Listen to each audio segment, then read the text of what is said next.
తెలంగాణ జైత్యాల జిల్లా వెలుగటూరు మండలం కోటిలింగాల గ్రామం లోపల ఉన్నటువంటి గోదావరి నదిని చూస్తున్నారు. ఇప్పుడు మీరు ఈ గోదావరి నదిలో బోటింగ్ కూడా ఉంది.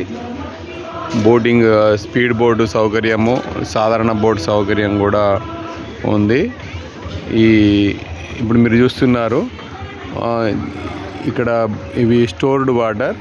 దీనికి ముందట ఎల్లంపల్లి ప్రాజెక్టు నిర్మించడం జరిగింది. ఎల్లంపల్లి బ్యాక్ వాటర్స్ ఇప్పుడు ఈ గోదావరి నది ఒడ్డున్నే కోటేశ్వర స్వామి దేవాలయం ఉంది. ఆ కోటేశ్వర స్వామి దేవాలయాన్ని మీరు చూస్తున్నారు.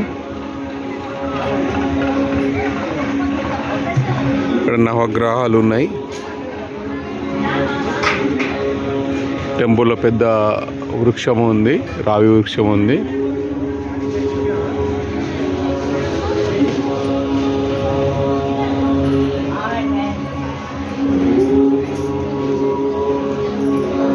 ఇక్కడ శివలింగం ఉంది. శివలింగానికి అభిషేకం మనం చేయొచ్చు.